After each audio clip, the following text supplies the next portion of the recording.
Please please मुझे बचा लीजिए, मेरे पीछे पुलिस लगी हुई है। क्यों? सुपर मॉडल मनदीप कोहली, किसी ने उसको छुरा मार दिया है। 212 पहचाना मुझे?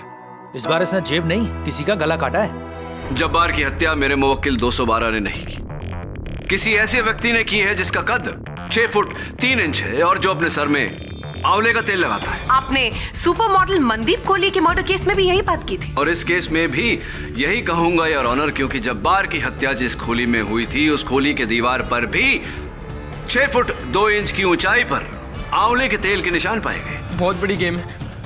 212 को फंसाया जा रहा है। फंसाया जा रहा है? कैसे? कुछ दिन पहले मर्डर हुआ था, न्यूज़पेपर में भी आया था। किसी कोई मॉडल थी। हाँ, मनदीप कोहली। तुम उसे जानते हो? नहीं, लेकिन जब्बार सेठ और उसके बीच में एक कनेक्शन है।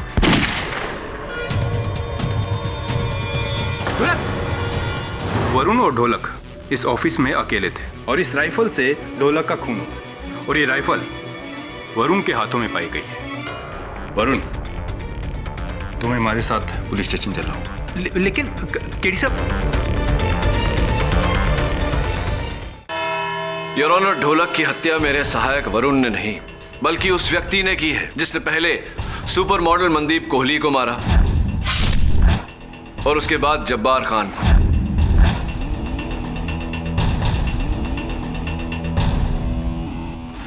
उसका प्रमाण यह है योर ऑनर, मुझे मेरे दफ्तर के बाहर 11 नंबर के जूतों के निशान मिले और मेरे दफ्तर में इस नाप का जूता कोई नहीं पहनता। स्पष्ट है योर ऑनर, जिस व्यक्ति के जूते का माप 11 नंबर होगा उसका कद भी 6 फुट से ज्यादा होगा और उसके सर पर चमेली का तेल, ओह आई एम सो सॉरी, आपका फेवरेट आंवले का तेल होगा। मिस्टर पाठक, आपका ये गुमनाम व्यक्ति एक्चुअली सांता क्लॉज की तरह लगने लगा है। आपकी हर प्रॉब्लम का हल बनकर आ रहा है। आप मुझे एक बात बताइए कि आप इस मनगढ़ंत किलर की मदद से कितने लोगों को बचाएंगे? मिस बोस, इसी सांता क्लॉज ने आसरा अनाथालय के बाहर मेरे सहायक वरुण पर गोली चलाई थी। किसने कहा? वरुण ने? वरुण ने तो हमसे यह भी कहा है कि ढोलक ने मरने से पहले मनदीप कोहली और जब्बार खान की मौतों के बीच का संबंध भी बताया था। हम क्यों माने आपके असिस्टेंट की? नहीं मानिए, मत मानिए, वरुण की बात मत मानिए, पर मुझे विश्वास है कि इंस्पेक्टर दवे की बात आप अवश्य मानेंगे। सर, केडी ने मुझे किसी गाड़ी का नंबर दिया था, किसी संजय भट्ट की गाड़ी है। केडी के अनुसार उसी गाड़ी से वरुण पे गोली चलाई गई थी। सर, मैंने संजय भट्ट को बहुत ढूंढा लेकिन वो नहीं मिला क्योंकि वो गोवा में था, लेकिन आज सुबह ही गोवा पुलिस की मदद से उसे वापस बुलाया गया है। फैंटास्टिक, धन्यवाद इंस्पेक्टर दवे।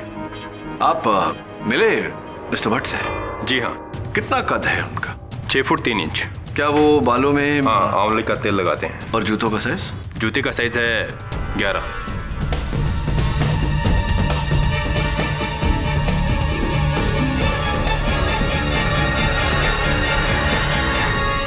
लेकिन सर, मेरे हिसाब से इस आदमी का इस खून से कोई ताल्लुक नहीं है। आप खुद देख लीजिए।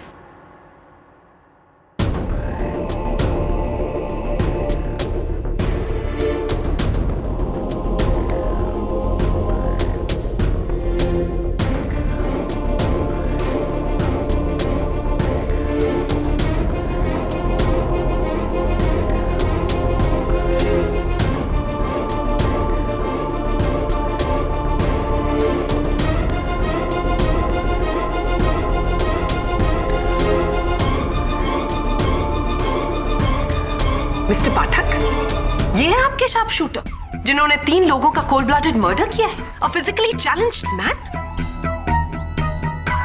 सर, क्या आप मुझे बताएंगे कि मुझे यहाँ किस लिए बुलाया गया है? मैं एक बिजनेसमैन हूँ और गोवा में एक इंपॉर्टेंट मीटिंग को अटेंड कर रहा था। कब से आप इस अवस्था में हैं? जी, 2006 से। दरअसल पुणे जाते समय मेरी कार का एक्सीडेंट हो गया था, जिसके अंदर मेरे ये दोनों पैर बेकार हो गए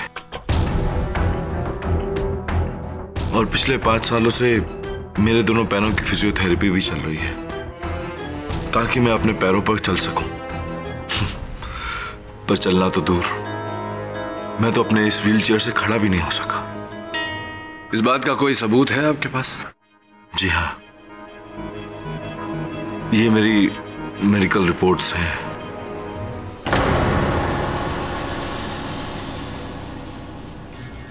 यही आपको मेरी हालत बयान कर देगी। MRI reports, x-ray reports, hospital bills, diagnosis, इसमें सब कुछ। Oh my God, mister Bhatt पिछले 5 साल से इस कुर्सी के मोहताज हैं।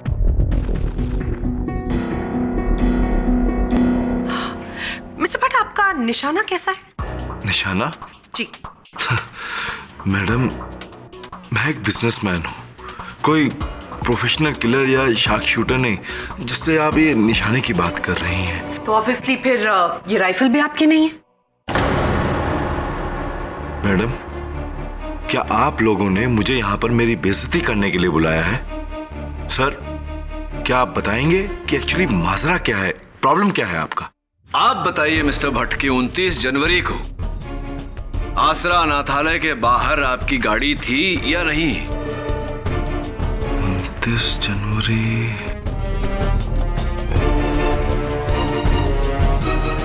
सर, आसरा अनाथालय के सामने एक मंदिर है जहां मैं दर्शनों के लिए अक्सर जाया करता हूं। शायद हो सकता है कि 29 जनवरी के दिन भी शायद उधर से गुजरा हूं।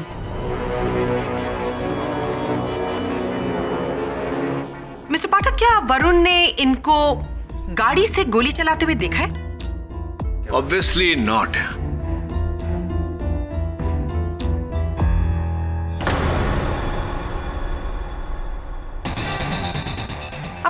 आप क्या कर रहे हैं मिस्टर पाठक? आपके इस तरह घूरने से एक विकलांग व्यक्ति अपनी व्हीलचेयर से खड़ा होकर चलने नहीं लगेगा। योर ऑनर, इनका यहां पर होना ही खुद में एक बहुत बड़ी गलती है।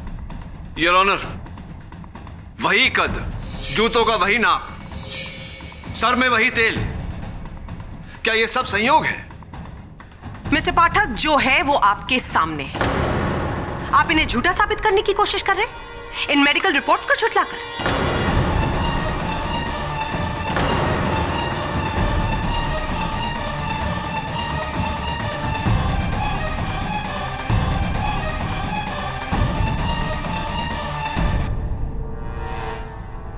Mister Bhatt, we are sorry कि आपको यहां तक आना पड़ा।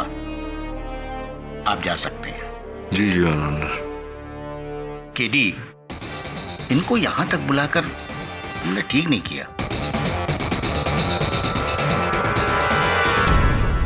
साहब, ढोलक को क्यों मारा? एक ही भाई था, वो भी गया।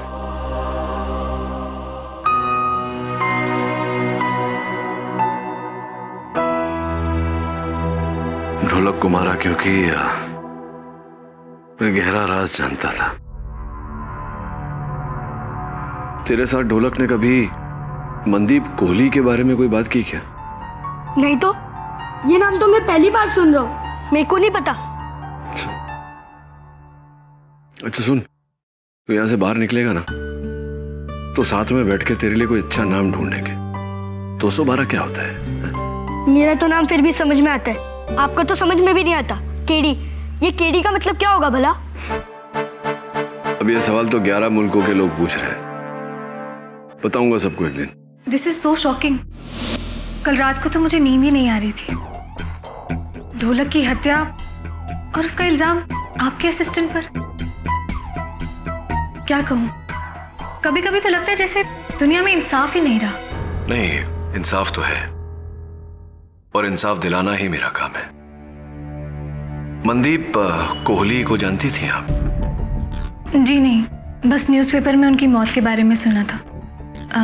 कोई सुपर मॉडल थी शायद। हाँ, सुपर मॉडल थी। और कुछ उनके बारे में? जी नहीं। ये ढोलक ने कभी आपसे किसी राज का जिक्र किया, कोई बात जो वो छिपाए हुए था? जी नहीं, बस एक बार उसने मुझसे कहा था कि जब बार के यहाँ कोई आदमी काम करता है, रेड्डी। जी हाँ, रेड्डी, और वो उसे दुबई ले जाकर नौकरी दिलवाना चाहता है कमीशन लेकर, और जब बार को बिना बताए। और या इतना ही सिर्फ? जी बस इतना ही।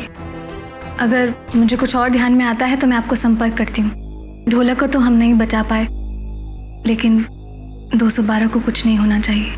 जी जी बिल्कुल। आपके समय के लिए बहुत बहुत धन्यवाद।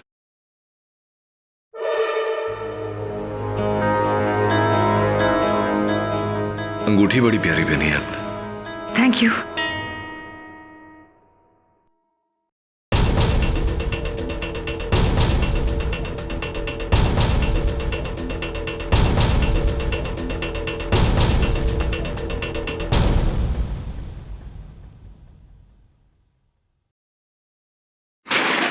सॉरी यार।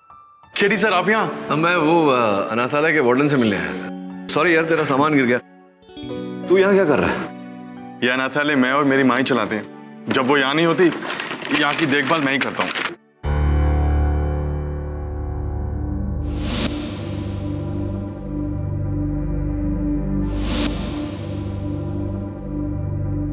ये किसी नई कंपनी की फोन से? जी, ये इसी कंपनी ने हमारे स्टाफ के लोगों के लिए दिए हैं और एक फ्री सैंपल भी दिया था। अच्छा, फ्री सैंपल किसको दिया तुमने? वो हमारी वार्डन माहौली के पास। क्यों? सुन, एक काम करेगा मेरा? हाँ सर, क्यों नहीं। आपने मेरी जान जो बचाई है, आपके लिए कुछ भी। हुक्म कीजिए। हाँ माहौली जी, तो वाह, अरे वाह, आपकी ये अंगूठी तो बड़ी प्यारी है, सुंदर है। देखें, असली हीरे, महंगी होगी। क्षमा चाहता हूँ पूछने के लिए, कितने की होगी? जी, ये मुझे तोहफे में मिली है, मुझे इसकी कीमत नहीं मालूम। अच्छा, जहां तक मेरा ज्ञान है ये होगी 3-3.5 लाख रुपए की।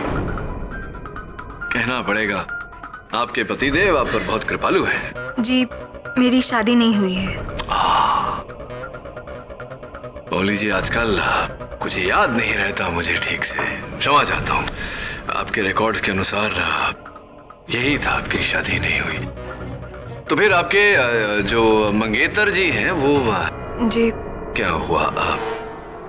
मंगनी नहीं हुई? तो जो भी अब जो मंगेतर होने वाले हैं, जो हाल फिलहाल आपके जो मित्र हैं, बॉयफ्रेंड हैं, उन्होंने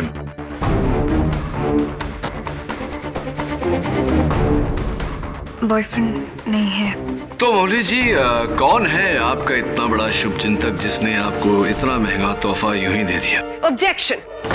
मिस्टर पाठक मिस मौली की जाती जिंदगी में दखल दे रहे हैं जिसका इस केस से कोई ताल्लुक नहीं है। योर ऑनर, मैं इनकी व्यक्तित्व जीवन में नहीं, इनके व्यवसायिक जीवन में दखल दे रहा हूं और मेरे प्रश्न का इस केस से बहुत ही गहरा संबंध है। सस्टेन। मिस मौली, आप मिस्टर पाठक के सवाल का जवाब दीजिए। ये अंगूठी आपको किसने दी? सर, मुझे ये अंगूठी मेरी लंदन वाली सविता आंटी ने दी है। वो बहुत अमीर हैं और मुझे बेटी की तरह मानती हैं। वाह वाह, लंदन से गिफ्ट आई है, तो ये मेड इन लंदन होगी? जी नहीं, वो पिछले साल इंडिया आई थी और तभी हम लोग ये अंगूठी लेने के लिए गए थे। ऐसे ही। लेकिन मौली जी, पिछले साल तो यूएन की पोस्टिंग में पूरे साल आप चीन में थी।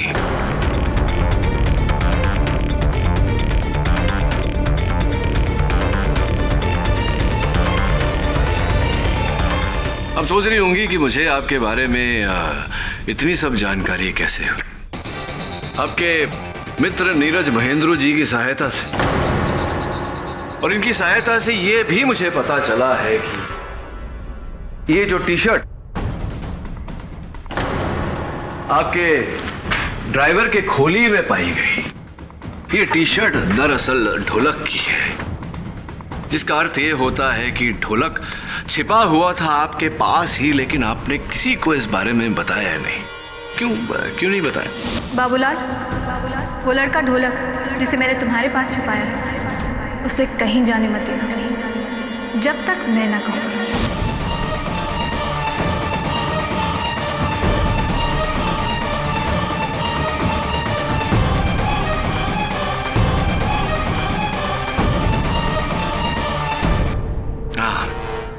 समझ गया मैं, लगता है आपको वार्तालाप करने का मूड नहीं। चलिए ये बताइए, ब्लड डायमंड क्या आपने ये दो शब्द कभी सुने? जी, अफ्रीका में वो तराशे गए हीरे जिन्हें हासिल करने के लिए कई लोगों की जानें जाती हैं, पर ये हीरा सर्टिफाइड है। सर्टिफाइड है, जायज है, इसकी रसीद भी होगी आपके पास। क्या इसकी रसीद हम सबको ये विश्वास दिला सकती है मौली जी कि इसके पीछे किसी की जान नहीं गई, किसी का लहू नहीं बहा? मौली जी, ये दृष्टिकोण भी बहुत ही विचित्र बात होती है। देखने वालों को आपकी अंगुली पर ये चमकती दमकती हीरे की अंगूठी नजर आती है, किंतु मेरी नजरिए से आपके कांधों पर एक 17 साल के बच्चे की लाश का बोझ नजर आता है मुझे। ढोलक, ढोलक मौली जी, जिसने अपने 17 सालों में 3.5 लाख तो क्या 3,500 भी नहीं देखे होंगे, दुर्भाग्यवश अब देख भी नहीं पाएगा।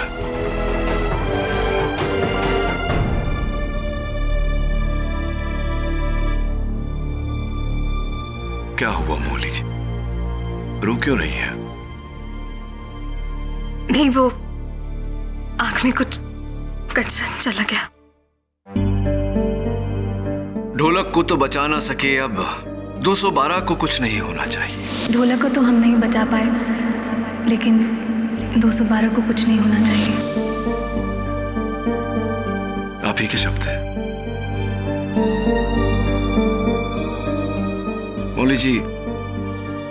आपकी आंखों में ये जो आंसू है, संभवतः झूठ को पिघलाकर सच का रूप दे सकते हैं। कोशिश तो कीजिए सच बोलने की, प्लीज।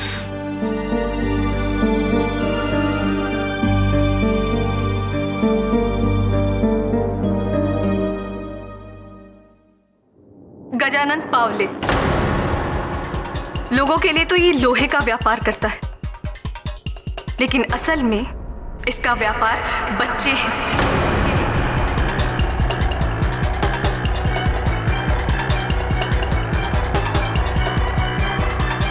अलग अलग शहरों से बच्चों को लेकर आता है, उन्हें माफिया, डॉन, जब्बार जैसे लोगों को बेचता है।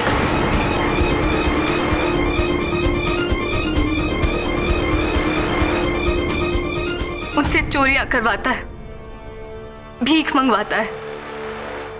इसका मतलब ये अंगूठी आपको भेंट नहीं, तोहफा नहीं, कीमत दी गई थी। पावले साहब ने दी थी आपको किसी काम के लिए।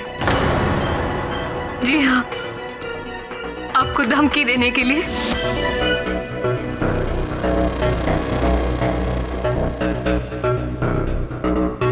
हेलो, ये 10 है, 10 और तुम्हारे केस वापस लेने के बाद मिलेंगे,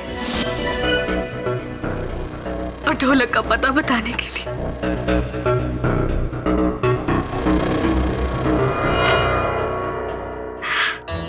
वो तो मेरे पास आया था अपनी जान बचाने के लिए, लेकिन मैं। टीचर दीदी, जब्बार सेठ का किसी ने मर्डर कर दिया है। क्या? और क्योंकि मैंने उनकी खोली से चोरी की थी, पुलिस मुझे ही पकड़ेगी दीदी। मुझे छुपा दो दीदी, मुझे प्लीज छुपा दो दीदी। ढोलक, तुम बिल्कुल मत घबराओ, मैं तुम्हें हमारे ड्राइवर बाबूलाल के घर पर छुपा दूंगी। तुम्हें कुछ नहीं होगा, तुम बिल्कुल चिंता मत करो। प्लीज। मैं 3.5 लाख की अंगूठी के लिए उसका दिया वादा मैंने तोड़ दिया, लेकिन इससे पहले कि मैं ढोलक को पावले को देती, वो वहां से भाग गया था। और जब्बार खान की मृत्यु में क्या हाथ था आपका? उसके बारे में मुझे कुछ नहीं मालूम, और ना ही मनदीप कोहली की मौत के बारे में कुछ पता है। कुछ तो पता होगा। मुझे इन कत्लों के बारे में कुछ भी मालूम नहीं है, और ना ही ढोलक के कत्ल के बारे में कुछ पता है।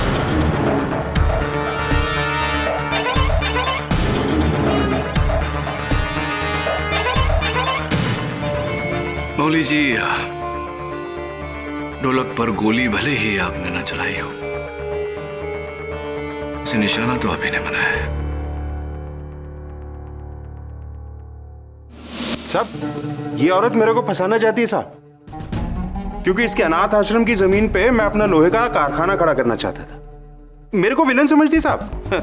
मैं एक इज्जतदार आदमी हूँ साहब, बच्चों का धंधा करने वाला दिखता हूँ क्या साहब? ऐसा है तो साबित करके बताइए ना। देखिए पावले साहब, इतना तो साबित हो चुका है कि आपने वो हीरे की अंगूठी उन्हें कीमत के रूप में दी थी आपके लिए काम करने के लिए। कैसे साबित हुआ साहब? इस झूठी के कहने से? इतना कानून तो अपन भी जानते हैं साहब कि एक आदमी की गवाही से आप किसी को दोषी साबित नहीं कर सकते। ये बिल्कुल सही कह रहे हैं मिस्टर पाठक। अगर आपको लगता है कि मिस्टर पावले का इस केस से कोई लेना देना है तो आप ठोस सबूत लेकर आइए, और जब तक ऐसा नहीं होता तब तक पुलिस सिर्फ इन पर कार्रवाई कर सकती है, इन्हें अरेस्ट नहीं कर सकती। और जब तक ऐसा नहीं होता तब तक शक की सुई आपके चहेते 212 पर टिकी रहेगी।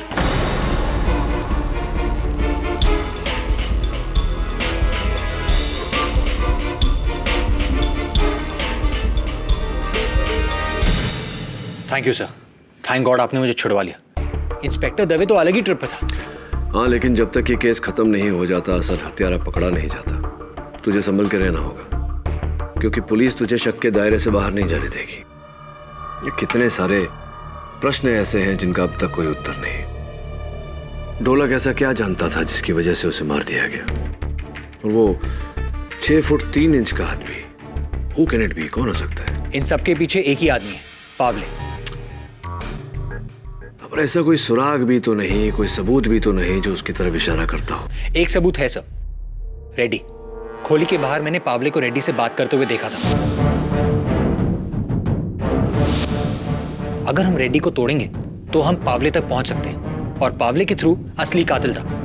और सर मुझे लगता है कि असली कातिल रेड्डी है, क्योंकि इस केस में वही है जो 6 फुट से ऊपर है।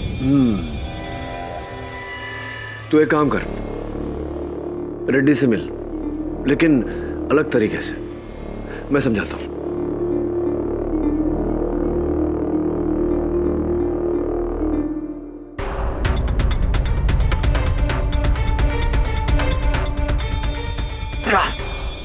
कहीं जा रहे हो रेड्डी? तुम हटिया दे। उस दिन ऑफिस में तुम ही थे ना? तुम ही ने ढोलक को मारा है। पागल हो गया क्या?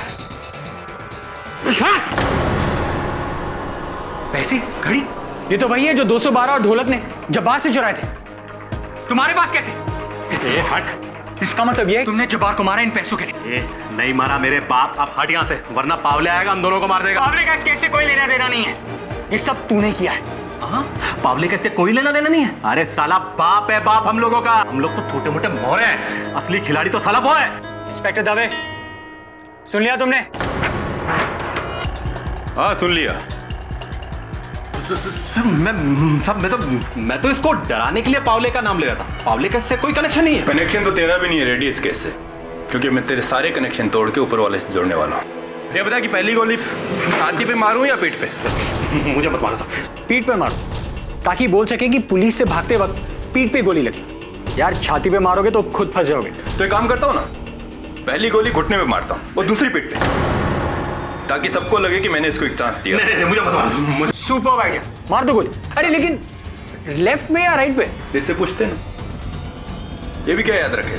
बोल, लेफ्ट या राइट? मत मारो साहब, मेरे को मत मारो साहब। जल्दी बोल, टाइम नहीं है मेरे पास। सच या झूठ, लेफ्ट या राइट? सच बोलता हूँ। पावले और जब्बार के बीच के सारे रिकॉर्ड आपको दिखा दूंगा, लिखे मैं सरकारी गवाह बन जाऊंगा साहब। मैं सच बोलता हूँ, सच बोलूंगा साहब। अद्भुत है रेड्डी साहब। जब्बार और पावले के गोरख धंधे का हिसाब तो किसी बहुराष्ट्रीय कंपनी के हिसाब से भी ज्यादा साफ है। किस दिन पर कितने बच्चे भेजे गए, कितने बच्चे पहुंचाए, किस बच्चे के लिए कितना मूल्य दिया और उस बच्चे को कहां भेजा गया, सब कुछ दर्ज है इसमें। योर ऑनर, करोड़ों का एक शर्मनाक अवैध धंधा। पुलिस केवल इस डायरी की मदद से सैकड़ों बच्चों की जानें बचा सकती है। Mister Reddy, thank you very much. और वो रेड्डी साहब, ये तो बताइए कि जो घड़ियां चुरा कर आप भाग रहे थे, वो घड़ियां वो पहले ढोलक ने जब्बार भाई से चोरी की थी, फिर मैंने ढोलक से।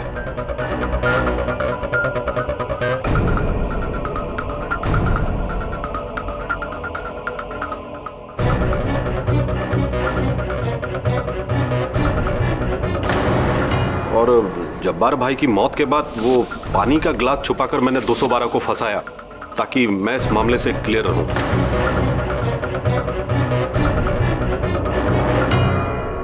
तो रेड्डी साहब, आपने पहले जब्बार की हत्या की फिर चोरी की? नहीं साहब, मैंने जब्बार भाई को नहीं मारा साहब। साहब वो इस धंधे से पहले बहुत ही डेंजर आदमी था सर, बहुत बड़ा शूटर था सर। मैं उससे पंगा कैसे ले सकता हूँ? तो ढोलक को मारा आपने? नहीं, उसको भी नहीं। मानता हूँ मैंने बहुत गलत काम किया साहब, लेकिन आज तक कभी किसी का कत्ल नहीं किया साहब, वरना सरकारी गवाह क्यों बनता? वैसे भी जब जब्बार भाई का मौत हुआ तो मैं बाहर पान की दुकान पर बैठा हुआ था, आधा मोहल्ला ने मेरे को देखा था साहब वहां पे। तभी तो रेड्डी साहब पर पुलिस ने कोई कार्रवाई नहीं की। योर ऑनर, यह है बस्ती वालों का साइन स्टेटमेंट, जिसमें क्लियरली स्टेटेड है कि जिस वक्त जब्बार खान पर कातिलाना हमला हो रहा था, उस वक्त रेड्डी पान की दुकान पर पान बनवा रहा था। उसका मतलब मिस्टर पाठक, शक की सुई अब भी आपके चहेते 212 पर टिकी हुई है।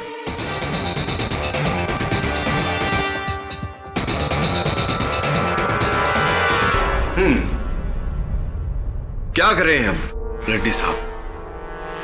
चलिए उन्हीं से पूछताछ करते हैं जो पिछली सुनवाई में हमें कानून सिखा रहे थे। एक ही गवाह के बयान से कुछ साबित नहीं होता, साबित करना है तो सबूत लाओ। पावले साहब, अब दुर्भाग्यवश आपके विरुद्ध एक भी सबूत नहीं, ढेरों सबूत है। पेश करूं या आप बोलेंगे स्वयं? माऊली जी का बयान पूरा खरा है साहब, सच्चा है। अपन का असली धंधा बच्चा लोग की स्मगलिंग करने का है साहब।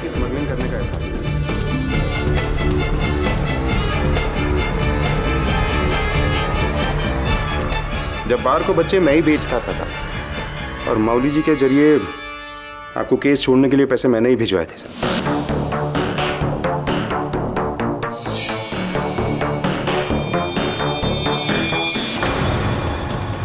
माऊली जी को वो रिंग मैं ही दिया था साहब।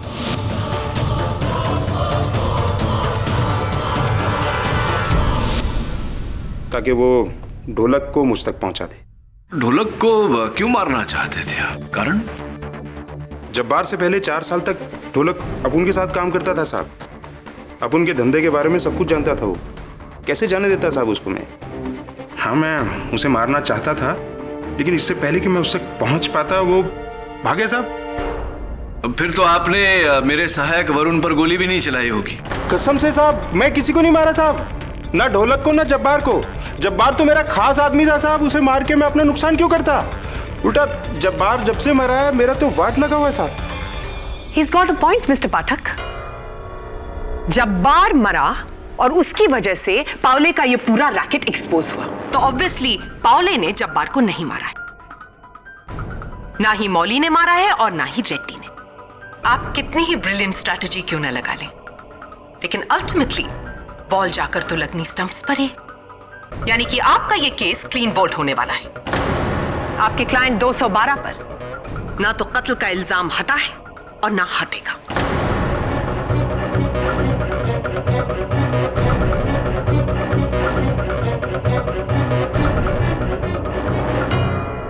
एक आखिरी प्रश्न, कौन सा तेल लगाते हैं आप अपने सर में? तेल कौन सा लगाते हैं सर? टेंशन मत लो साहब, 3 इडियट्स पिक्चर देखी है ना, ऐसे करते रहने का, ऐसे all is well, all is well. तो बड़ा फिल्मी है यार, हैं? ये सब पिक्चरों में होता है, वास्तविकता में नहीं। All is well, all is well. ये केस के बारे में जितना सोचता हूँ मेरा दिमाग तेरे नाम की तरह 212 दिशाओं में दौड़ता है, हर जगह से खाली हाथ लौटता है। बात बता, कहीं ऐसा तो नहीं कि ढोलक नहीं मारा हो जब्बार को? नहीं साहब, ढोलक ने कुछ नहीं किया, लेकिन मैंने भी कुछ नहीं किया। हाँ, और आप भी कुछ मत करो, छोड़ दो ये केस। छोड़ दूं ये केस? हाँ। तो तेरी वाट लगेगी उसका क्या? है? ज्यादा से ज्यादा क्या होगा, अपन जेल जाएगा ना, चलता है। इधर कम से कम सर पे छत और 2 रोटी फिक्स तो है ना, बाकी की जिंदगी यही कटेगा। ऐसा कभी मत सोचना 212। ऐसा सोचने लगेगी ना तेरी पीढ़ी, तो ये देश जीते जी मर जाएगा। वैसे भी इस देश की हालत कुछ ज्यादा अच्छी है नहीं, और तू देखना न केवल तू अदालत से बाइज्जत बरी होगा, बल्कि एक दिन ये समाज जो तुझे इस वक्त अपने दामन पर काला धब्बा समझ रही है, एक दिन ये समाज तेरे दामन पर मेडल लगाएगी।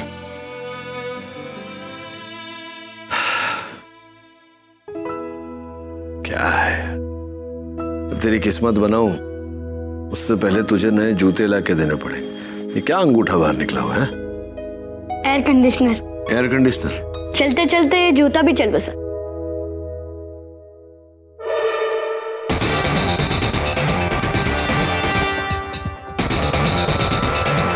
मिसेस बिलिमोरिया, अरे मिसेस बिलिमोरिया कहाँ गई? सर वो है नहीं ऑफिस में। कोई बात नहीं, एक काम कर, जज साहब को एक अर्जी टाइप कर और 212 के केस की जल्द से जल्द डेट की appeal. Right sir, I will do it right away. लेकिन बात क्या है? अरे तू टाइप तो कर, बताता हूं ना अदालत में।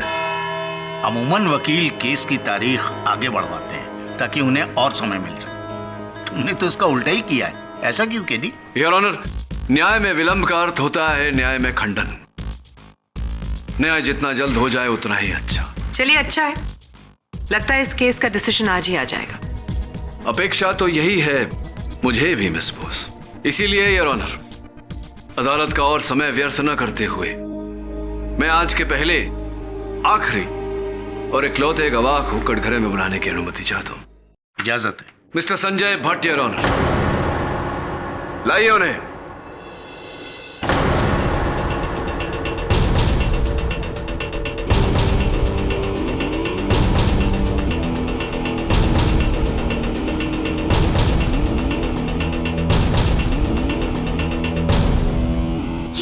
क्या ज्यादती है मिस्टर पाठक?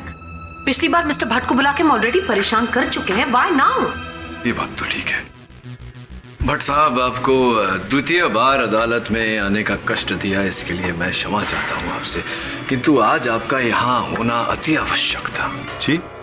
क्या कहा था आपने पिछली सुनवाई में कि पिछले 5 वर्षों से आप अपने पैरों पर चल नहीं पाए? जी। और कुछ उतने ही समय से आप अपनी इस पहियों वाली कुर्सी से खड़े तक नहीं हुए, उठे नहीं। जी, ये बात तो मैं शायद आपको पिछली बार भी बता चुका हूं, और शायद मेरी रिपोर्टें भी यही बयान करती हैं। पर अब प्रॉब्लम क्या है? प्रॉब्लम है, समस्या है आपके ये आपके जूते।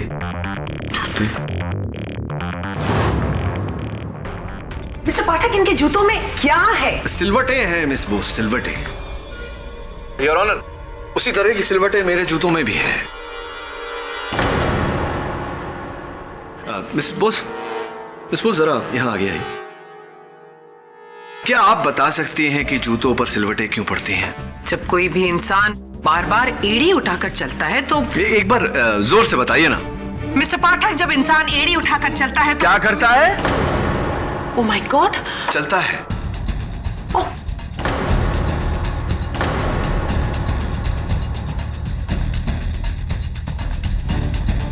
जब इंसान चलता है तो उसके जूतों में सिलवटें पड़ जाती है। इसका अर्थ ये हुआ संजय जी कि आप चल सकते हैं। जी, मैं नहीं चल सकता। झूठ बोल रहे हैं आप। आप चल सकते हैं, आप भाग सकते हैं, आप हत्या कर सकते हैं। 1 नहीं, 2 नहीं, 3 हत्या कर सकते हैं। ये आपकी रिपोर्ट्स, MRI, एक्सरे, डायग्नोसिस, ये सब मिथ्या है, झूठ है। बोलिए, झूठ है या नहीं? आप झूठ बोल रहे हैं। ये रिपोर्ट्स एकदम सच्ची हैं। नहीं चल सकते। जी हाँ, मैं नहीं चल सकता। आप खड़े भी नहीं हो सकते। नहीं हो सकता मैं।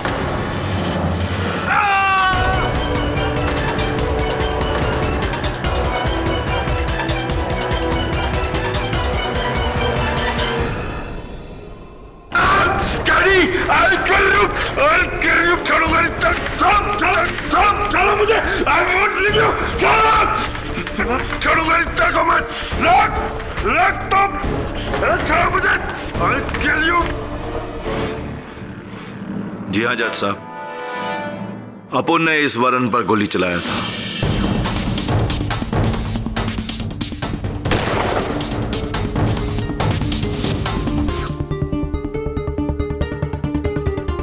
और वो तीनों कातिल, मनदीप,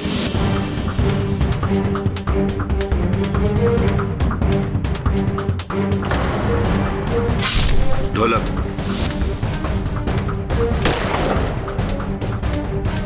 और जब्बार, वो भी अपन ने ही किया था।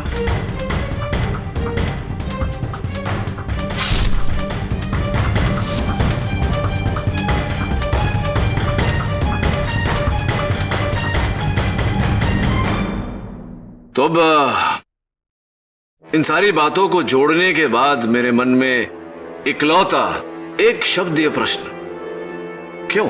जज साहब, अपन कोई बिजनेसमैन नहीं, अपन एक प्रोफेशनल किलर है और पैसे के वास्ते अपन किसी का भी कत्ल कर सकता है, इस केडी का भी।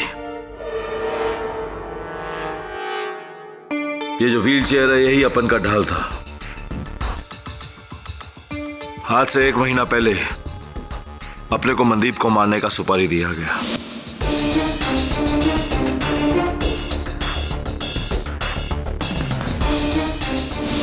और उसके कुछ ही दिनों बाद अपने को दूसरा सुपारी दिया गया, जब्बार को मारने का।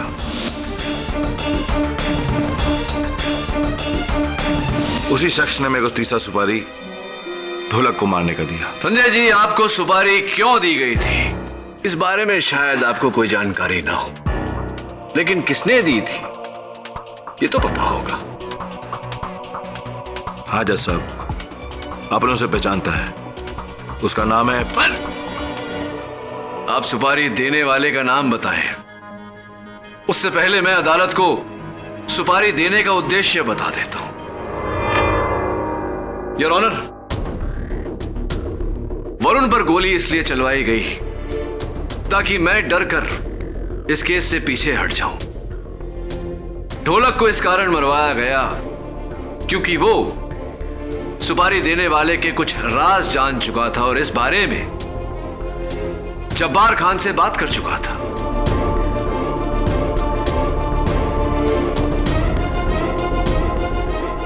जब्बार को इसलिए मारा गया क्योंकि सबसे पहले सर्वप्रथम मनदीप को मारने की सुपारी जब्बार को दी गई थी, लेकिन किसी कारणवश जब्बार ने इनकार कर दिया क्योंकि उसे इस बात का ज्ञान हो गया था उसे मारना भी आवश्यक हो गया था।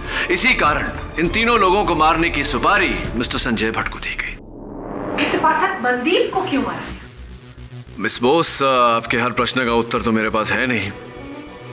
हाँ, लेकिन मुझे पूरा विश्वास है कि आपके इस प्रश्न का उत्तर मिस्टर नीरज महेंद्रू के पास अवश्य होगा। क्या कहते हैं मिस्टर महेंद्रू? मेरा और मनदीप का ब्रेकअप इसलिए हुआ था क्योंकि वो मुझसे शादी करना चाहती थी और मैं नहीं। और एक दिन चुपके से उसने किसी और लड़की के साथ मेरा कॉम्प्रोमाइजिंग वीडियो बना लिया था और वो मुझे ब्लैकमेल करने लग गई थी। मैं घबरा गया था क्योंकि अगर वो वीडियो बाहर आ जाता, कोई देख लेता तो मेरा सोशल इमेज एकदम खत्म हो जाता। तो बस मैंने घबराकर मनदीप को मारने का प्लान कर लिया। फिर मैं जब्बार से मिला, लेकिन वहां उस लड़के ढोलक ने मुझे देख लिया था।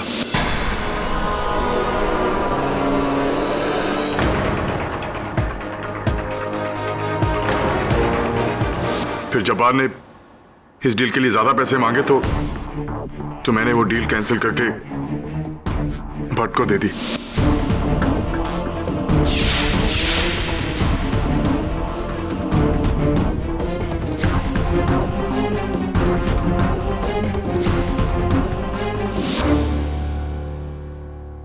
मनदीप मरी, लेकिन जब्बार को भी मारना पड़ा और उस लड़के ढोलक को भी।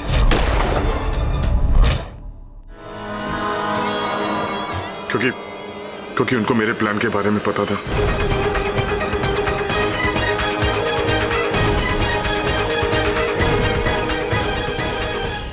बुजुर्ग कह गए हैं कि मनुष्य की भलाई इसी में है कि वह जल्द से जल्द अपनी भूल स्वीकार कर ले और उस भूल का सुधार कर ले। एक भूल मैंने की थी आपको यहां से रिहा करके, जिसका अब सुधार कर लिया मैंने। The defence rests your honour. यह अदालत नीरज महेंद्रू और संजय भट्ट को मनदीप कोहली जब्बार खान और ढोलक उर्फ दिनेश राठौड़ के कत्ल के इल्जाम में भागीदार मानते हुए फौरन हिरासत में लेने का हुक्म देती है और 212 को जब्बार खान के कत्ल के इल्जाम से बरी करते हुए रिहा करती है। The case is closed.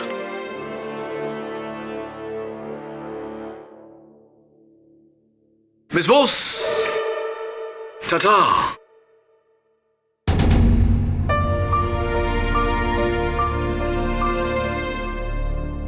अब देख, किसी की जेब वेब मत काटना। साहब, अपन हमेशा सोचता था कि एक दिन अपन भी अपने माँ बाप को ढूंढ लेगा, लेकिन आप मिल गए तो ऐसा लगता वो मिल गए। आपने जो कहा था वो करके दिखाया साहब। अरे अब तक तो आधा ही वादा पूरा किया है, बाकी का आधा वरुण दे। सब ये ले, ये रहा पंचगिनी के स्कूल का तेरा दाखिला पत्र। पढ़ लिख ले, फिर आगे चल के जो बनना होगा ना तुझे, डॉक्टर, इंजीनियर, पायलट, मैं हूं तेरे साथ। ओके? अपन को तो बस एक ही चीज बनना है। क्या? वकील, आपके जैसा। क्यों? ताकि मैं भी बड़ा होके किसी 213 को बचा सकूं। क्या बोल रही है?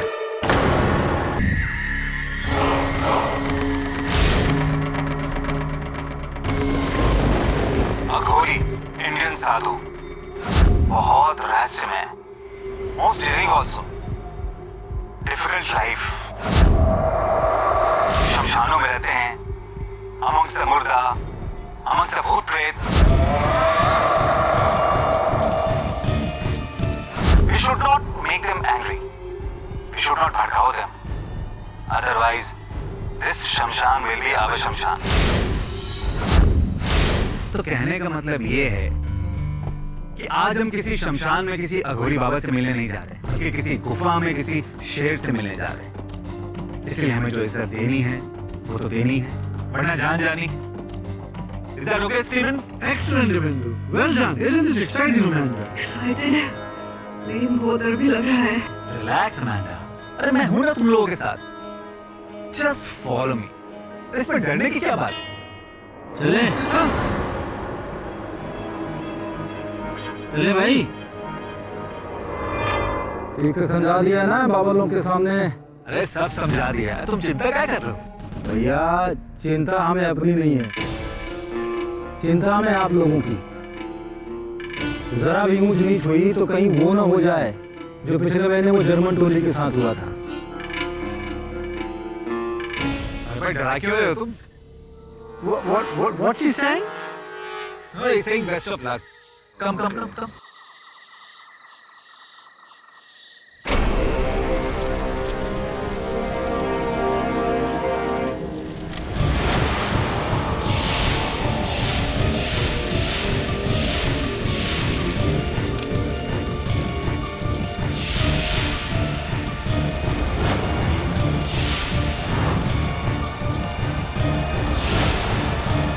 चरण बाबा की जय हो। जय शिव शंभू, जय Mahakal.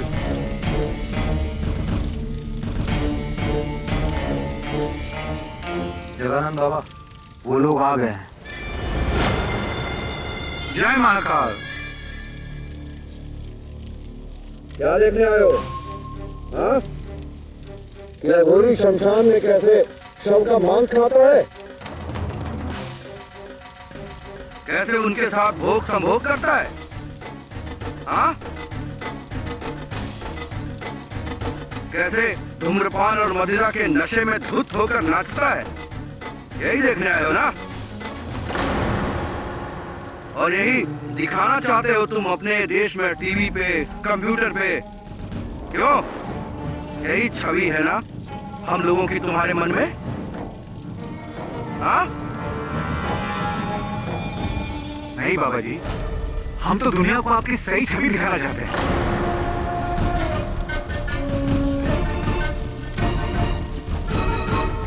So tell me, Baba, why is the Aghori the most feared of all Indian aesthetics?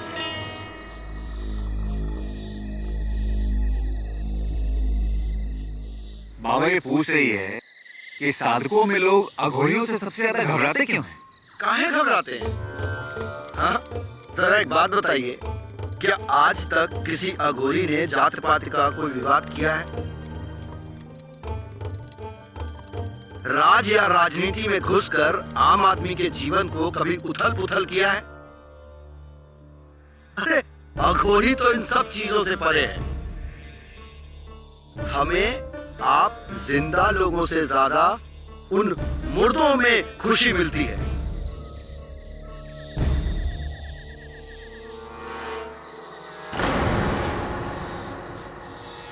यदि आपत्ति होनी चाहिए तो उन्हें होनी चाहिए, आप लोगों को नहीं।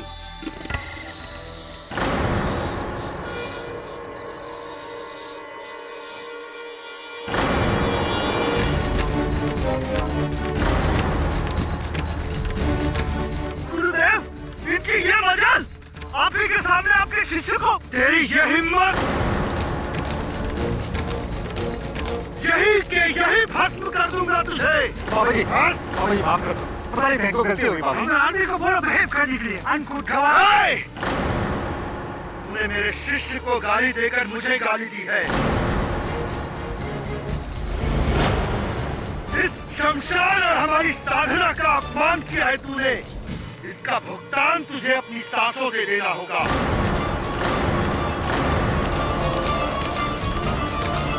चलो, जाओ यहाँ से, इससे पहले कि हम कुछ कर बैठे। और सुन, तू कल का सूरज तेरी किस्मत में है या नहीं, ये मेरे अलावा और कोई नहीं जानता।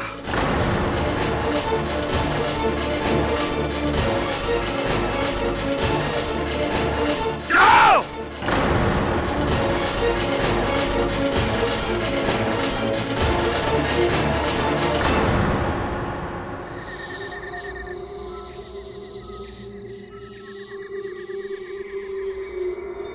कल का सूरज तेरी किस्मत में है या नहीं, ये मेरे अलावा और कोई नहीं जानता।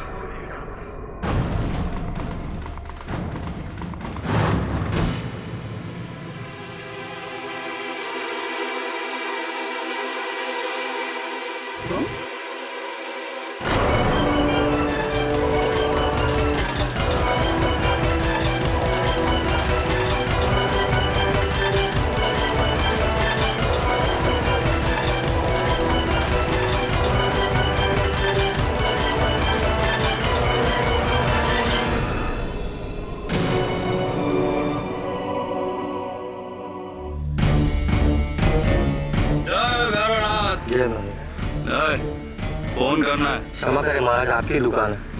चल बिस्कुट दे। अबे और दे। रख, पीछे जा।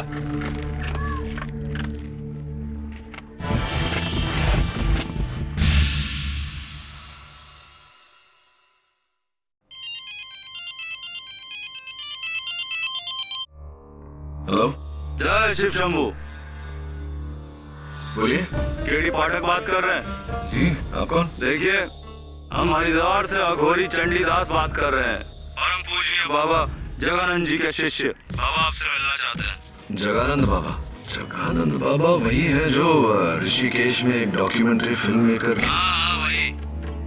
देखिए, हमारे बाबा पूरी तरह से निर्दोष हैं और अब उनको बचाने की पूरी जिम्मेदारी आपकी है।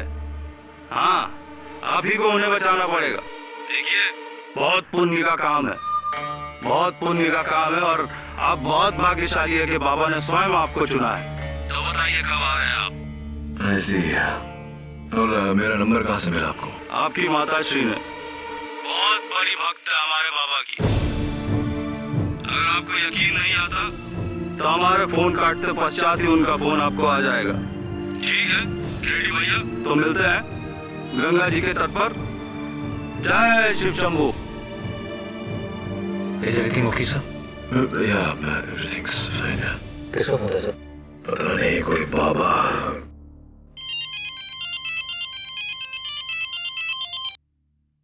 हाँ माँ।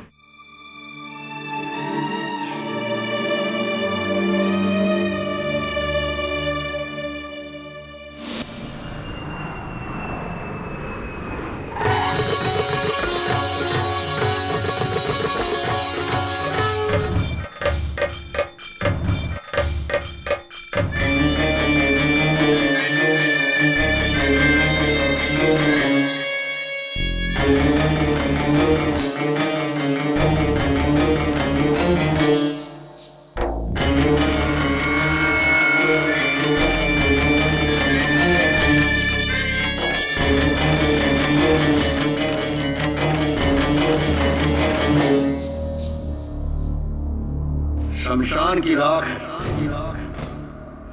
चकित ना हो बच्चा, अच्छा बुरा सब भीतर है। आत्मा में अगर खोट हो तो अमृत भी विष की तरह लगता है। अगर आत्मा में खोट ना हो तो विष भी अमृत के समान है। ऐसे ये कई अंतरराष्ट्रीय त्वचा निखार विधियों में इसका शराब का इस्तेमाल होता है ना? निखार बच्चा, ये हमारा वस्त्र है, भगवान भोलेनाथ का चिन्ह। तो बाबा जगानंद, क्या आपने? नहीं, हमने नहीं मारा उस फिरंगी को, लेकिन अगर मारा भी होता तो कोई कुछ नहीं कर सकता था हमारा। अरे अघोरी को तो 7 खून माफ, 7 खून के बाद 8वां होए तो अघोरी अघोरी ना होए। ये बात आप नहीं कहूंगा अदालत में, लेकिन तू भी हमारे दर्जे को जान ले। अरे मारने का तो लाइसेंस है हमें, उसने दिया है, उसने। लेकिन 12 साल की तपस्या के बाद एक साधक किसी की हत्या करे तो सिद्धि का फायदा क्या? हमने नहीं मारा उसे। हाँ, क्रोधित अवश्य किया था उस फिरंगी ने हमें। मुझे क्रोध, बस ये क्रोध ही तो कमजोरी है हमारी, वरना हत्या कभी नहीं। तो आप उस कहाँ था उस रात, यही जानना चाहता है ना? बताता हूं। पहले तू ये बता कि तुझे तो तेरी माँ ने यहाँ हमारी जान बचाने को भेजा, इसलिए तू आ गया। तेरा बाप कहता तो क्या आता तू? नहीं ना? आपको मेरे पिता और मेरे बीच में सब कुछ मालूम है, और वो भी जानते हैं जो तू नहीं जानता है। और तू नहीं जानता कि मुझे मौत के मुंह से निकालने के लिए तुझे खुद अपनी मृत्यु से गुजरना होगा।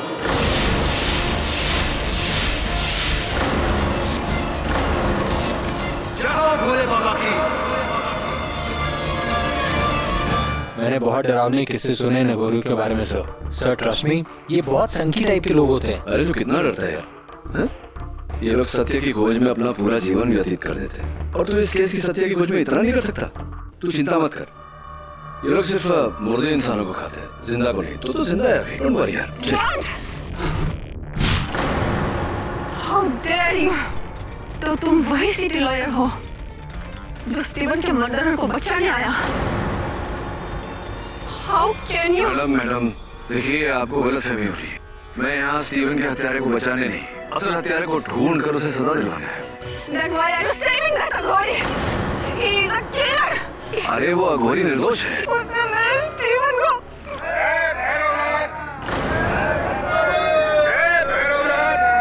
जरा संभालिए आप मैडम को।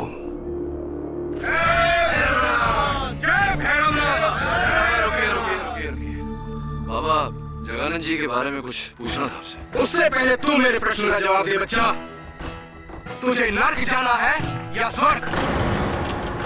यदि तू मेरे शिष्य जगानंद को नहीं बचा पाया तो तेरे नरक की सीट की गारंटी मैं तुझे देता। जय शिव शंभू। जय शिव शंभू।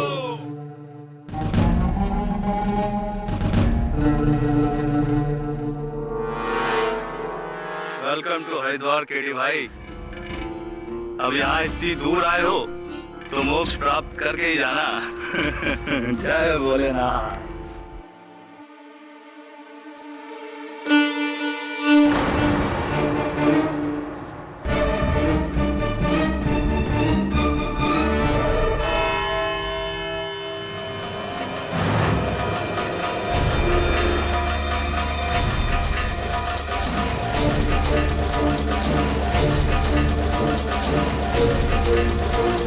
Thank you.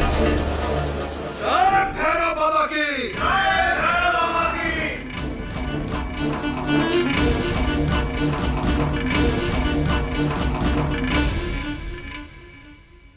न्यायाधीश महोदय पधारे।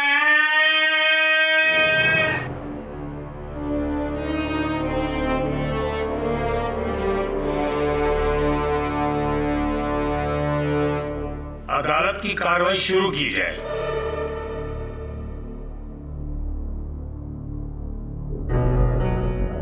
न्यायाधीश महोदय, इससे पूर्व मैं अपने तर्क देना आरंभ करूं, आप सभी के समक्ष में एक बात स्पष्ट कर देना चाहता हूं कि हमारे संविधान में ये लिखा गया है कि कानून की दृष्टि में अमीर, गरीब, स्त्री, पुरुष, जाति पात, साधु और शैतान सभी एक समान है। कानून यदि कुछ देखता है तो मात्र दोषी को या फिर निर्दोष को। इसलिए कटघरे में खड़ा हुआ ये व्यक्ति हमारे लिए ना तो कोई साधक है और ना कोई अघोरी, ये मात्र एक आम इंसान है। ये है अगर कुछ तो सिर्फ दोषी। प्रोसिक्यूटर पंत, यूं शब्दों के बाण चलाने से कुछ प्राप्त नहीं होगा। अगर आप इन्हें दोषी ठहराना चाहते हैं तो इनका दोष प्रमाणित करना होगा। मैं वही सिद्ध करने जा रहा हूं। न्यायाधीश महोदय, लंदन से दो लोग, स्टीवन मार्क्स और अमेंडा थॉमस, अघोरियों पर एक डॉक्यूमेंट्री फिल्म बनाने के लिए आए और वो 11 जनवरी की रात को दुधेरी ताल के शमशान घाट में श्री जगानंद जी से मिलने गए। वहां पर जगानंद जी और स्टीवन के बीच कुछ तर्क वितर्क हुआ और मामला इतना गर्म हो गया कि जगानंद जी ने स्टीवन को मौत की धमकी दे डाली। और उस रात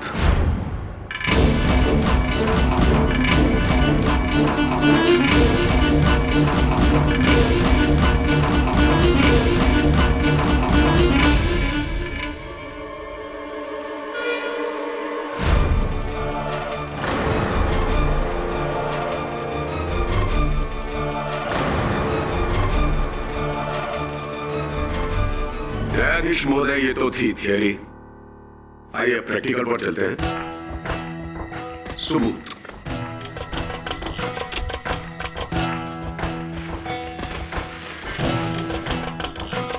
पुलिस को ये तकिया शमशान घाट के पास जो झाड़ियां हैं वहां से मिला है। ये वही तकिया है न्यायाधीश महोदय जिससे स्टीवन की सांसें बंद की गई थी और इस पर शमशान घाट की मिट्टी से सने हुए उंगलियों के निशान पाए गए हैं और फॉरेंसिक डिपार्टमेंट की रिपोर्ट ये कहती है कि वो निशान श्री जगानंद की उंगलियों के निशान से मिलते हैं।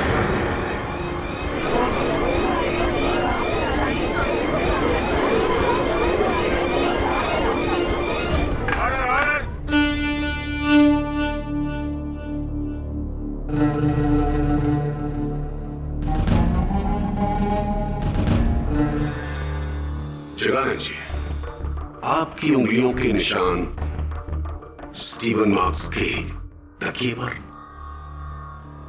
कैसे? यही प्रश्न तो इस समय हमारे मन में घूम रहा है। उस लड़के को मारना तो दूर, उस फिरंगी के तकिए को हमने छुआ तक नहीं। झूठ बोल रहे हैं आप। कभी झूठ नहीं बोलता। झूठ तो वो बोलते हैं जिन्हें किसी बात का भय हो। हमें किस बात का भय? मृत्यु का? मृत्यु तो जीवन है हमारे लिए। नॉनसेंस! ढोंग कर रहे हैं आप कहते क्यों नहीं कि आप ही ने स्टीवन को मारा है? न्यायाधीश महोदय, मैं अपना पहला गवाह प्रस्तुत करने जा रहा हूं। स्टीवन और अमेंडा का कैमरामैन दिव्येंदु सक्सेना। अनुमति है सर। उस रात मैं, स्टीवन और अमांडा जब अपने टेंट में वापस आए तो मैं तो बैठ के अपने कैमरे की रिकॉर्डिंग चेक कर रहा था, लेकिन स्टीवन और अमांडा में लड़ाई शुरू हो गई। तो उनको रोकने के लिए मैंने अपने कैमरा साइड में रखा और उनके पास गया, लेकिन मैं कैमरा ऑफ करना भूल गया। कैमरा ऑन था, साइलेंट मोड पे था, लेकिन रिकॉर्डिंग हो रही थी। सारी रात कैमरा वहीं पे पड़ा रहा, रिकॉर्डिंग होती रही। सर, जब हम लोग रात में सो रहे थे तो कैमरे में पता नहीं कुछ ऐसा कैप्चर हुआ जिसे देख के हम सब हैरान हो गए। न्यायाधीश महोदय, यदि आपका आदेश हो तो मैं वो रिकॉर्डिंग दिखा दूं।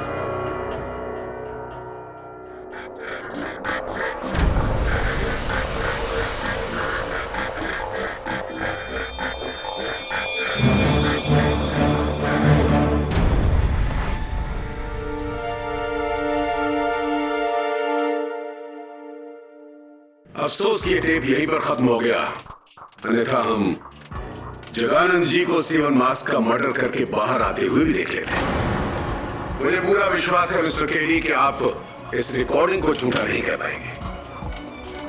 जगानंद जी, सभी ने यहां पर सभी ने आपको स्टीवन के टेंट में जाते हुए देखा है। हाँ, मैं गया था उस फिरंगी के पास, लेकिन उसके पास जाने का कारण उसको मारना नहीं, उससे क्षमा मांगना था। क्षमा मांगने? उस रात उन लोगों के जाने के बाद हमारे चेहरों से हमें सत्य का पता चला कि किस तरह हमारे ही शिष्य चंडीदास ने उस लड़की के साथ छेड़खानी की।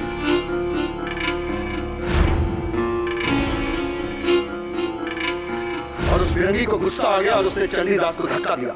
इस बात से हम बहुत क्रोधित थे, लेकिन जब हमें अपनी गलती का एहसास हुआ तो हम उसे क्षमा मांगने गए। अविश्वसनीय, एक अघोरी, एक साधक, एक आम आदमी से माफी मांगने गया, क्षमा मांगने गया। क्या अघोरी कोई भगवान है? नहीं नहीं, मुझे पता है भगवान नहीं होता, लेकिन फिर भी रात को 2:30 बजे टेंट में जाकर। हमारे लिए रात ही दिन है। चलिए मान लिया कि अघोरी दिन और रात में कोई अंतर नहीं करते हैं।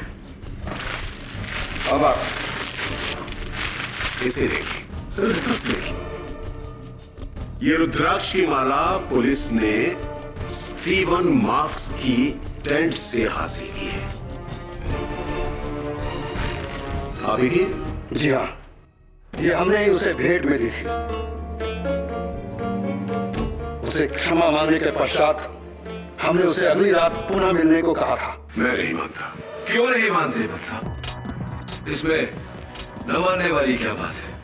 ये जो वीडियो रिकॉर्डिंग आपने बड़े दयालु होकर अदालत को दिखाई, इसमें हमें सिर्फ जगानंद बाबा का आगमन दिखाई दिया, प्रस्थान नहीं दिखाई दिया। ना ही कोई ऐसा दृश्य दिखाई दिया जिससे यह स्पष्ट हो कि स्टीवन मार्क्स की हत्या जगानंद बाबा ने की है।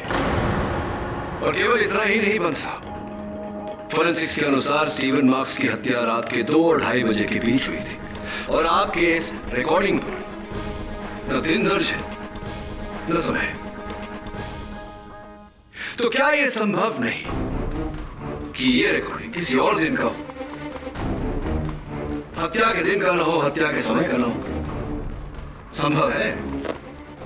अब अगर आपकी अनुमति हो तो मैं दिव्येंदु जी से चंद प्रश्न पूछना चाहूंगा। धन्यवाद।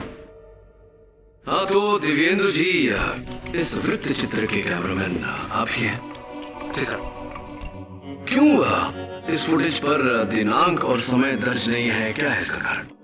गलती से कैमरे में डेट और टाइम की सेटिंग करना भूल गया था। आप अपना कार्य करना भूल गए थे, अपने कैमरा पर डेट और टाइम की सेटिंग करना भूल गए थे। अगर आपने ये भूल न की होती दिव्येंदु जी, तो संभवतः हम ये स्पष्ट कर पाते कि जगानंद बाबा स्टीवन मार्क्स की हत्या से 1 घंटा पहले ही उस टेंट से बाहर चले गए थे। वो दोष मुक्त है, लेकिन अब आपके भूल के कारण। आपको लगता है मैंने ये जानबूझ के किया? अरे मैंने तो सिर्फ कैमरा रखा था वहां पे। अमांडा ने खुद देखा था इसे। इन्हें रात के 2:30 बजे। Really?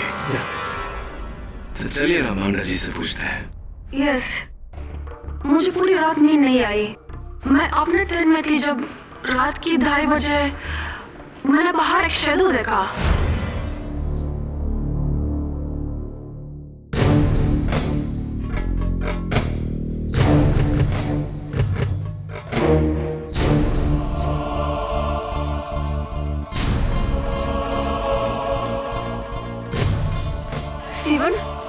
Steven, did you just...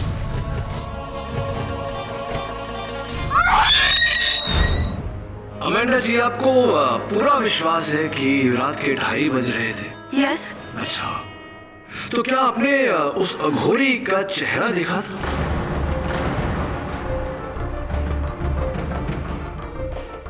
well no, but it has to be him.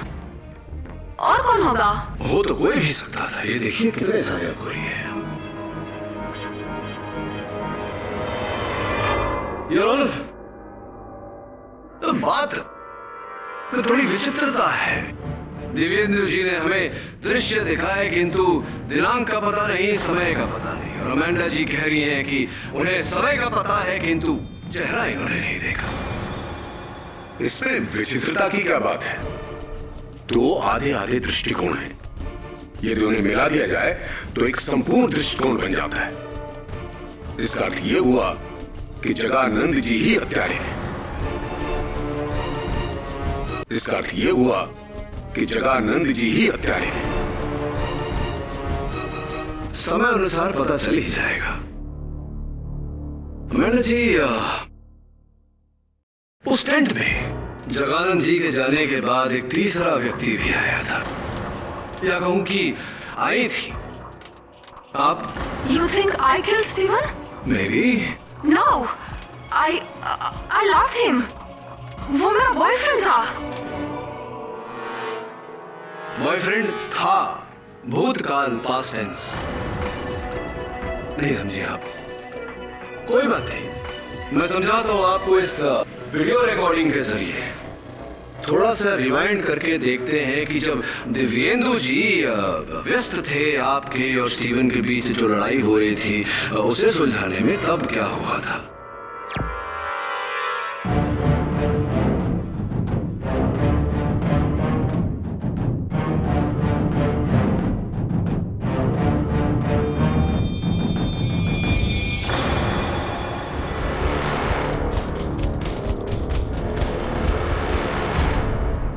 इसमें देखने वाली क्या बात है केवी? अमेंडा जी गुस्सा हो रही है स्टीवन पर कि उसकी वजह से उनकी डॉक्यूमेंट्री अधूरी रह गई और स्टीवन उनको समझा रहा है। बस इतनी सी बात। यस, आई एग्री, बट इस घटना के बाद अमेंडा जी, स्टीवन ने अपने गले से एक चेन तोड़कर जमीन पर फेंकी थी, जिसके कारण आप फूट फूट कर रोने लगी थी। क्या था ये chain? A gift of love, प्यार की निशानी शायद। That I no. No. Are you sure? क्योंकि वो चेन अभी हमारे पास नहीं।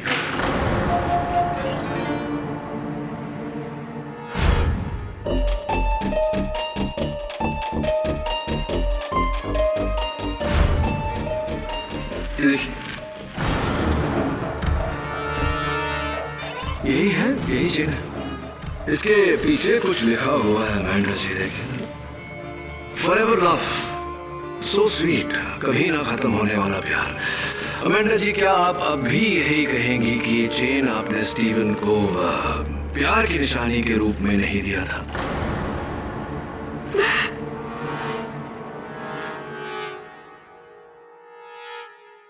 स्टीव और मेरे बीच में प्रॉब्लम्स चल रहे थे किसी दूसरी लड़की को लेकर, which is why I wasn't talking to him। लेकिन उस रात के फाइट के बाद उसने हमारे रिश्ते को ही तोड़ दिया। अंग्रेजी में एक कहावत है Amanda ji, Hell hath no fury like a woman's scorn। अर्थात एक ठुकराई हुई महिला के प्रकोप से अधिक भयानक तो नर्क भी नहीं। और इसका अर्थ आपसे बेहतर और कौन जान सकता है। अमेंडा जी, कहीं ऐसा तो नहीं कि इसी प्रकोप के चलते बेचारा स्टीवन मारा गया हो? It's possible.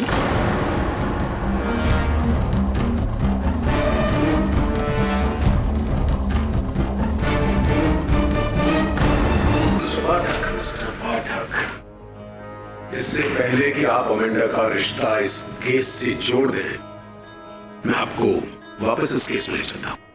आपका कहना है कि बाबा जगानंद स्टीवन मार्क्स के टेंट में रात को 2:30 बजे नहीं बल्कि 1:30 बजे गए थे। बिल्कुल ठीक कहा आपने। तो फिर वो 2:30 बजे कहां थे? उचित प्रश्न भट्ट साहब। रात के 2:30 बजे शमशान के पीछे जो बहती हुई नदी है, उसके किनारे एक विशाल सा पेड़ है, उस पेड़ के नीचे बैठकर बाबा जगानंद समाधि कर रहे थे। वाह वाह, कितना सुंदर दृश्य है। तो आपकी आंखों से तो हर चीज सुंदर नजर आती है। क्यों बाबा, सत्य है मेरी बात? जी हाँ, साधना खत्म होने के बाद मैं वहाँ विश्राम कर रहा था। वहाँ हमारे साथ हमारा शिष्य चंडीदास भी था। तो यदि मैं आपके शिष्य चंडीदास से कुछ प्रश्न करूं तो आपको कोई आपत्ति तो नहीं होगी? क्या आपत्ति हो सकती है? जय बाबा भैरवनाथ। चंडीदास जी। बोलो महाराज। स्टीवन मार्स का कत्ल रात को 2 से 2:30 के बीच हुआ था।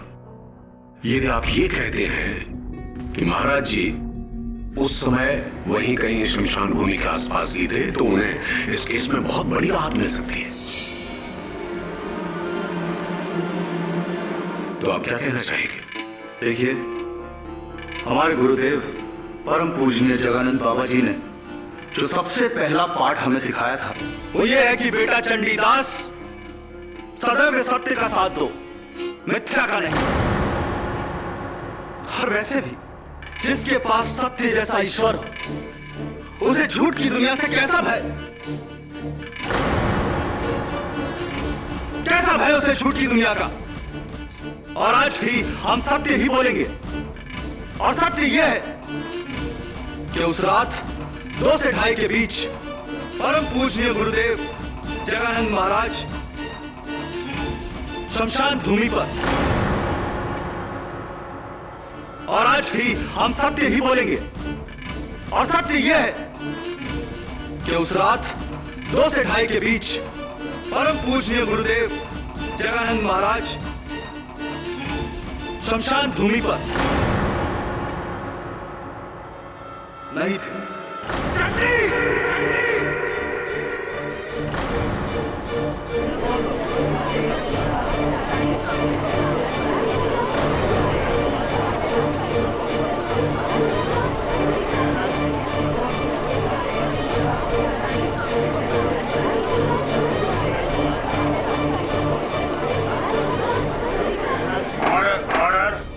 क्षमा करें महाराज, क्षमा करें, परंतु हमने स्वयं आपको उस तंबू से बाहर निकलते हुए देखा था और उस तकिए को झाड़ियों में फेंकते हुए भी देखा था। अच्छा किया महाराज, जो मार दिया आपने उस लौंडे को। और वैसे भी आपको कैसा भय, कैसा भय है आपको? आप ही तो कहते थे गुरुदेव, आप ही तो कहते थे कि एक अघोरी को 7 खून माफ है।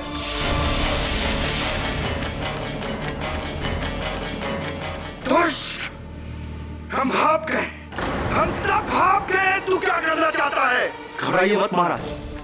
अरे ये तुच्छ प्राणी क्या जाने आपकी शक्तियों को, क्या समझेंगे आपकी ताकत को? अभी तो सिर्फ 1 खून हुआ है महाराज। अगर 6 खून और भी हो जाए ना, तो भी स्वयं शमशान माता आकर आपको बचा लेगी। चुप हो जा तू, चुप हो जा। हमें क्रोध इस बात का नहीं कि तू हमारे विरुद्ध झूठ बोल रहा है। हमें क्रोध इस बात का है कि तू मेरा शिष्य होकर झूठ बोलता है। अघोरियों का नाम मिट्टी में मिला दिया तूने। तुझे तो नरक में भी जगह नहीं मिलेगी, नरक में भी जगह नहीं मिलेगी तुझे। शांत हो जाइए प्लीज।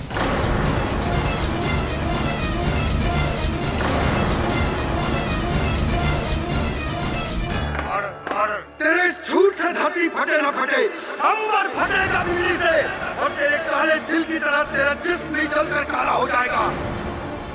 तुझे मेरे प्रकोप से और मां तारा भवानी के प्रकोप से कोई बचा नहीं सकता। मैं वो जानता हूँ जो कोई नहीं जानता। तू मरेगा, कल ही मरेगा।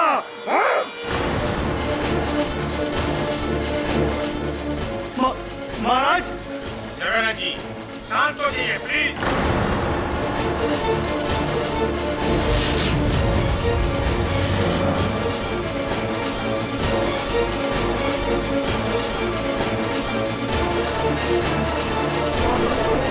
ऑर्डर, ऑर्डर, शांत रहिए। ये क्या हो रहा है?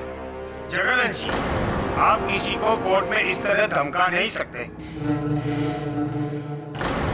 मरेगा तू, मरेगा। साधारण मनुष्य झूठ बोले तो समझ सकते हैं, लेकिन वो जो सालक है, जो अघोर पथ पे चल रहा हो, मेरा शिष्य चंडीदास भरी सभा में, भरी अदालत में झूठ बोला उसने। वो ढोंगी पाखंडी चंडीदास वो भस्म होगा, भस्म हो जाएगा वो। स्वामी शांत हो जाइए प्लीज। झूठ सच जो भी हो, लेकिन आप पर किसी की हत्या का आरोप है और इस प्रकार न्यायाधीश के सामने, अभियोग पक्ष वकील के सामने किसी और को जान की धमकी देना ये ठीक नहीं है। आप समझ रहे हैं लोग क्या सोच रहे होंगे आपके बारे में? समझ रहे हैं, जानते हैं, परंतु क्या करें? ये क्रोध, इस क्रोध पर ही तो नियंत्रण नहीं रहता। कहीं ऐसा तो नहीं कि इसी क्रोध के चलते आपने स्टीवन को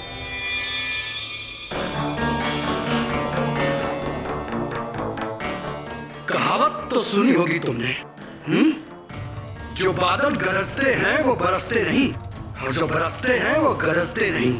और मैं कौन सा बादल हूं ये तो सिर्फ मैं ही जानता हूं, तू भी नहीं जानता, और जो मैं जानता हूं वो कोई नहीं जानता। और रही बात उस चंडीदास की, तो सुन ले मेरी बात, उस चंडीदास के ऊपर तो मौत के बादल मंडराने लगे हैं। मरेगा वो, अवश्य मरेगा।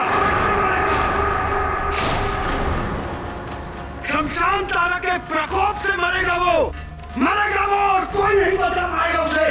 सुन रहा तो मेरी बात, कोई नहीं बचा पाएगा उसे। जा जा तू, मुझे अपनी साधना में बैठना है। जाओ बाबा भोलेनाथ की जय बाबा।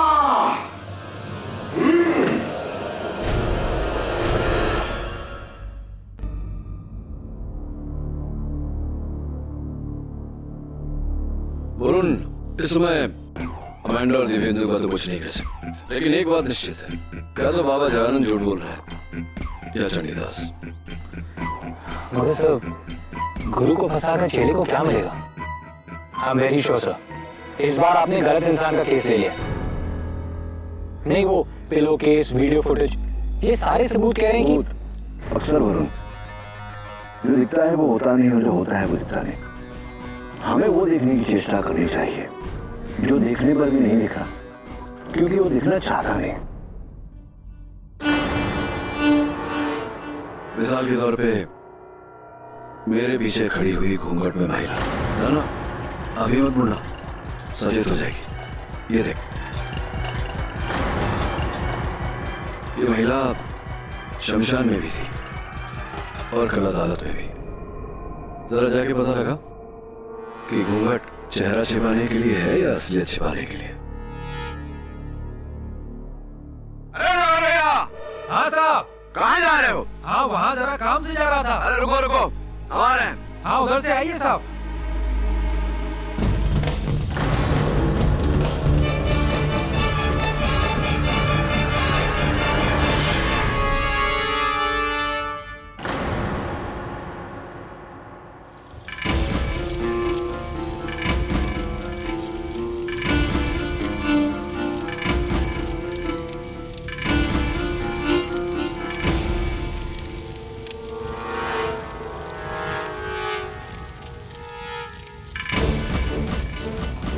अरे चंडीदास कहाँ मर गया? अमित से मिलने को घाट पे गया।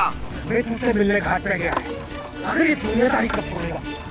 सिर्फ नाम का मुझे काम का नहीं, मुझे सब पता है वो ढूंढी से लगा होगा। सब बंगोरा मस्त रहे चोला। तिवारी, एक बोतल और ला कर ले, जल्दी लेकर आ, नहीं तो साला भस्म कर देंगे तुम्हारा ठेका। हाँ, जब हम इलेक्ट्रीशियन थे तो सारा गली का कुत्ता नहीं पूछता था हम। राज देखो, सब मजा लो, कोई हमारी बात काट दे। अरे भाई, राज करते हैं हम यहाँ पर, समझे? राज करते हैं सब मुफ्त में भैया। अच्छा, तो इसलिए आप अघोरी बने? घड़ी वड़ी है तुम्हारी, निकालो, क्या देख रहे हो? बनाएगा कौन दे?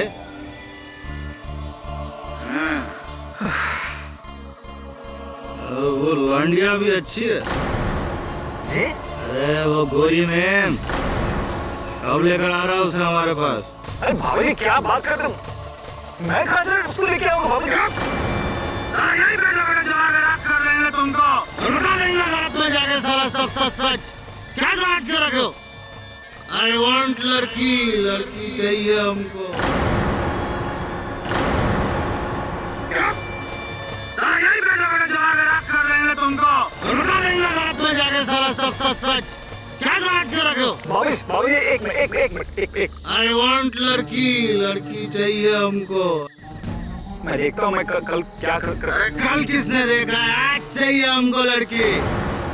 मजाक समझ लो साला। बाबू जी इसको रखिए आप इसको रखिए। रखो देखता हूँ मैं क्या कर। चाहिए हमको।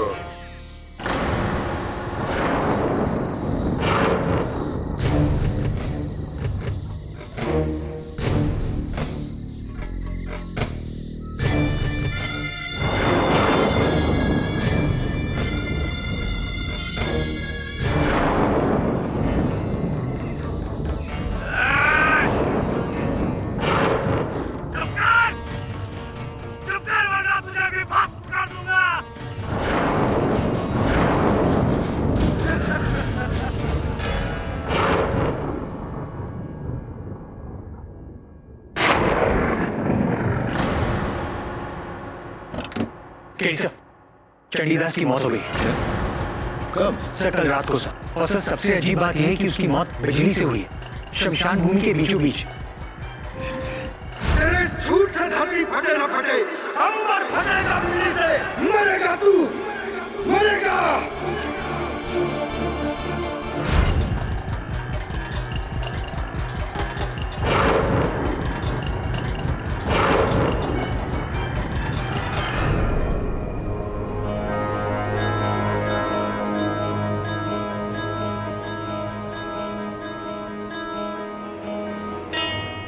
कल पूरी रात बिजली कड़की साहब, हमारे सामने बिक गया था। इसके बाद इसकी चीख सुनाई दी और साहब आकर देखते हैं तो ये मरा पड़ा हुआ था। पूरा बदन काला पड़ गया था साहब। लेकिन यहाँ तो ना बिजली का खंबा है ना तार, बिजली लगी कैसे उसे? अंबर फटा, बिजली चमकी और चंडी मर गया। जगानंदा गोरी को 7 खून माफ है, 7 खून। अभी तो 2 ही हुए हैं, 5 और बाकी है।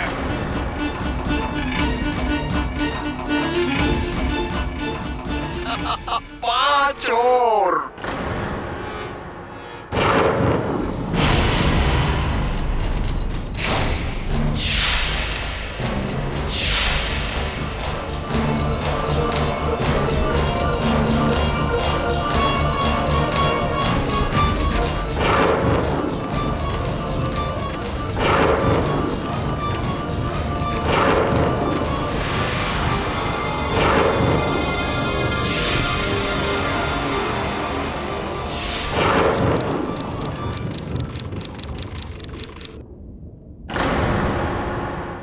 ऐसे और भी मज़ेदार वीडियो के लिए हमारे चैनल को लाइक, शेयर और सब्सक्राइब करें।